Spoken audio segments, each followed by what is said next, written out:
Hello friends, welcome back to JC vlogs. എല്ലാവർക്കും വിക്രമിൻ്റെയും വേദയുടെയും മറ്റൊരു അടിപൊളി എപ്പിസോഡിൻ്റെ പ്രോമോ റിവ്യൂവിലേക്ക് സ്വാഗതം. ഇന്നത്തെ പ്രോമോയുടെ തുടക്കം തന്നെ കാണിക്കുന്നത് നമ്മുടെ സുധാകരൻ മാഷ് പറയുണ്ടായിരുന്നു വിക്രമിനെ ശ്രീകാര്യം ശ്രീനിവാസൻ സാറ് തൻ്റെ മയക്കുമരുന്നിനെ അടിമയാക്കിയിരിക്കുകയാണ്. അതുകൊണ്ടാണ് ശ്രീനിവാസൻ പറയുന്നത് അതേപടി വിക്രം കേൾക്കുന്നത് എന്ന് വേദയോട് പറഞ്ഞിട്ടുണ്ടായിരുന്നു. വേദയാണെങ്കിൽ അത് കേട്ടിട്ട് ആകെ അമ്പരച്ച് നിൽക്കുന്ന സിറ്റുവേഷനാണ് കേട്ടോ. ഇപ്പോൾ വിക്രമിനാണെങ്കിൽ അങ്ങനെ ഒരു മാറ്റം ഇതുവരെ കണ്ടിട്ടുമില്ല.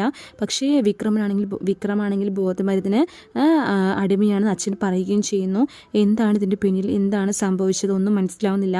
അച്ഛനാണെങ്കിൽ കണ്ട പോലെയാണ് കാര്യങ്ങൾ പറയുന്നത്. ശരി, ഏതായാലും അച്ഛനോട് ഇതിൻ്റെ നേരിട്ട് കാര്യങ്ങൾ ചോദിക്കുക എന്ന് പറഞ്ഞിട്ട് നമ്മുടെ വേദ ഇപ്പോൾ രാത്രി സുധാകരൻ മാഷിൻ്റെ അടുത്തേക്ക് വരുന്നുണ്ട്. ശേഷം സുധാകരൻ മാഷോട് ചോദിക്കുന്നുണ്ട്, അച്ഛാ, വിക്രമിന് എന്താണ് സംഭവിച്ചത്? വിക്രം എങ്ങനെയാണ് ഈ ഒരു അവസ്ഥയിലേക്ക് എത്തിച്ചേർന്നത്? സുധാകരൻ അത് ശ്രീനിവാസനുമായിട്ട് എങ്ങനെയാണ് വിക്രം ബന്ധത്തിൽ ഏർപ്പെടുന്നത്?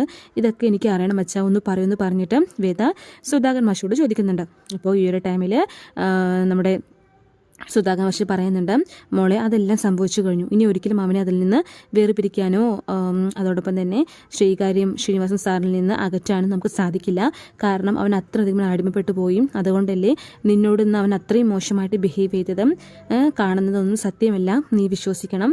ഞാൻ എൻ്റെ കണ്ണുകൾ കൊണ്ട് കണ്ടതാണ്. എനിക്കത് മറക്കാതിരിക്കാനും പറ്റില്ല. അതുകൊണ്ട് ഞാൻ പറയുന്നത് നീ കേൾക്ക്. ഇതിൻ്റെ പുറകിലും നീ പോകാതെ നിന്റെ ജീവിതം രക്ഷപ്പെടുത്താൻ നോക്കുക എന്ന് പറഞ്ഞിട്ട് സുധാകരൻ മാഷ് അവിടെ പോകുന്നതായിട്ടാണ് കാണിക്കുന്നത് കേട്ടോ. ശേഷം സുധാകരൻ മാഷ് മുറിയിലേക്ക് വരുന്നുണ്ട്. മുറിയിലാണെങ്കിൽ കമലാമ്മ വളരെ സങ്കടപ്പെട്ടുകൊണ്ടിരിക്കുകയാണ് കേട്ടോ. ഇപ്പോൾ എന്താണ് കമലെന്ന് ചോദിക്കുമ്പോൾ, നിങ്ങൾ എന്തൊക്കെ കാര്യങ്ങളാണ് എൻ്റെ മോനെ കുറിച്ച് പറയുന്നത്? നിങ്ങളിങ്ങനെ ഓരോ കാര്യങ്ങൾ ഇല്ലാത്തതൊക്കെ പറഞ്ഞിട്ടാണ് വിക്രം ഈ ഒരു ആ ഒരു കാര്യത്തിലേക്ക് ഇതിനെ എത്തിപ്പെടുന്നത്. സത്യത്തിൽ നിങ്ങൾ ഇല്ലാത്തത് ഇങ്ങനെ പരത്തേണ്ട കാര്യമുണ്ടോ? അത് നമ്മുടെ മോൻ്റെ ജീവിതത്തിൽ ദോഷമായി ബാധിക്കുന്നതൊക്കെ പറഞ്ഞിട്ടും കമലാമ്മ വളരെയധികം സങ്കടപ്പെട്ട് സംസാരിക്കുന്നുണ്ട് സുധാകരൻ മാഷോട് കേട്ടോ. അപ്പോൾ സുധാകരൻ മാഷ് കമലോട് പറയണം, നിനക്കറിയാത്ത വിക്രമിനെ കുറിച്ച് നിനക്കറിയാത്തൊരു സത്യം എനിക്കറിയാം, അത് എന്നോട് പറയട്ടെ എന്ന് പറഞ്ഞിട്ട് സുധാകരൻ മാഷ് കമലോട് അത് പറയുന്നുണ്ട്. അത് കേട്ടിട്ട് നമ്മുടെ കമല ആകെ അമ്പരന്ന് പോകുന്നുണ്ട് കേട്ടോ. ശേഷം വിക്രമിനെ കാണാനായിട്ട് വിക്രമിൻ്റെ മുറിയിലേക്ക് ചെല്ലുന്നുണ്ട്.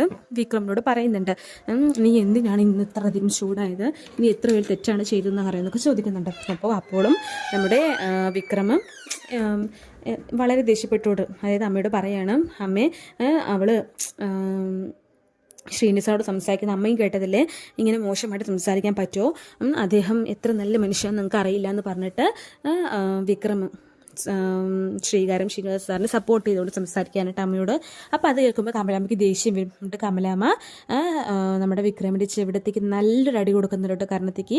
എന്നിട്ട് പറയാണ്, ഇനിയും വേദയെ മോശപ്പെടുത്താനോ വേദയെ കുറ്റപ്പെടുത്താനാണോ നീ ശ്രമിക്കുന്നതെങ്കിൽ, അല്ലെങ്കിൽ വേദയോട് ഇനി നീ മോശമായിട്ടാണ് പെരുമാറുന്നതെങ്കിൽ നിനക്ക് വേണ്ടി സപ്പോർട്ട് ചെയ്യാനോ നിനക്ക് വേണ്ടി സംസാരിക്കാനോ വാദിക്കാനോ ഒന്നിനും ഞാൻ ഉണ്ടാവില്ല എന്ന് പറഞ്ഞിട്ട് നമ്മുടെ കമലാമ്മ അവിടെ നിന്ന് ദേഷ്യപ്പെട്ടിട്ട് റൂമിൽ നിന്ന് വെളിയിലേക്ക് ഇറങ്ങിപ്പോകുന്നതായിട്ടാണ് പ്രോമോയിൽ കാണിക്കുന്നത്.